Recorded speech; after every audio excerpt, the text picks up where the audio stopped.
Good morning, class 9th student. Today, 15 August 2020 on Saturday, online classes, textbook Hindi Kshitij काव्यखंड portion lesson number 5 exercise questions from 5 to 8। Question number 5 में लिखा है, आपके विचार से कभी पशु पक्षी और पहाड़ के रूप में भी श्री कृष्ण का सानिध्य क्यों प्राप्त करना चाहता है। इसका आंसर आपका है, कृष्ण के प्रति अनन्य प्रेम एवं आसक्ति के कारण उनकी आधिकारिक कृपा का पात्र बनने के लिए कभी पशु पक्षी पहाड़ के रूप में भी श्री कृष्ण का सामीप्य या सानिध्य प्राप्त करना चाहता है, जिससे उसके जीवन में जन्म लेने का उद्देश्य सार्थक हो सके और वह 84 लाख योनियों के बंधन से मुक्त होकर के अपनी आत्मा को परमात्मा में विलीन कर सके, जिससे लाखों करोड़ों ऋषि मुनि भी वंचित रह जाते हैं। क्वेश्चन नंबर 6 है, चौथे सवैये के अनुसार गोपियाँ अपने आप को क्यों विवश पाती हैं। चौथा सवैया में जो है आपका, ये आप समझ रहे होंगे, कानन दे अंगुरी रहबो जब ही मुरली धुनि मंद बजे हैं, मोहनितानंद सोरस खान अटा चढ़ी गोदन गए हैं तो गए हैं, टेर कहों सिगरे ब्रज लोगन काल को कितनों समझे हैं, माई रीवा मुख की मुस्कान वाई रीवा मुख की मुस्कान समारी न जय है न जय है न जय है। इससे संबंधित क्वेश्चन है ये क्वेश्चन नंबर 6।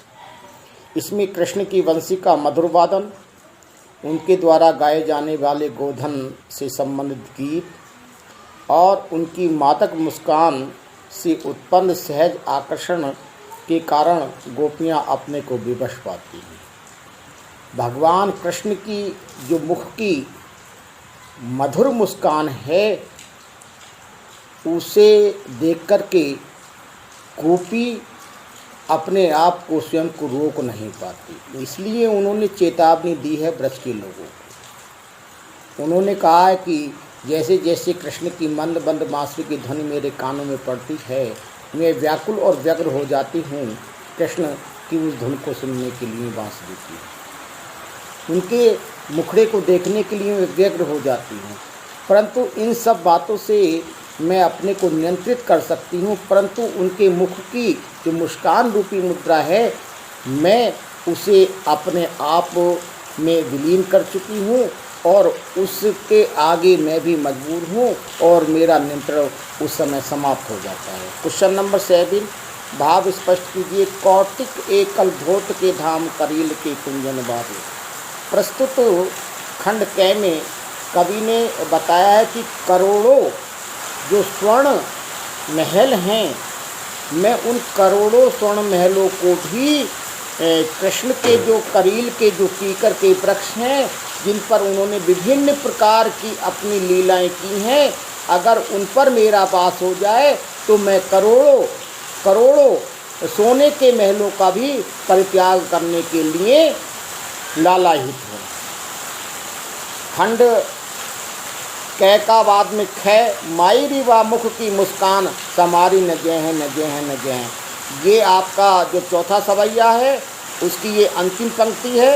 उसमें कवि का आशय है कि जब श्री कृष्ण गोपी की ओर देख कर के मुस्कुराते हैं तो वह मुस्कान आनंद विभूत करने वाली है और मैं अपने को संभाल नहीं पाती।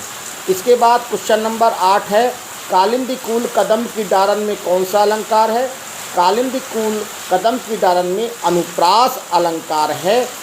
ये क्वेश्चन आपके 5 से 8 तक के थे, मैंने एक्सप्लेन कर दिए। इन्हीं के साथ मैं अपनी वाणी को विराम देता हूँ। जय हिंद। आगे के क्वेश्चन नेक्स्ट वीडियो क्लास में एक्सप्लेन किए जाएंगे।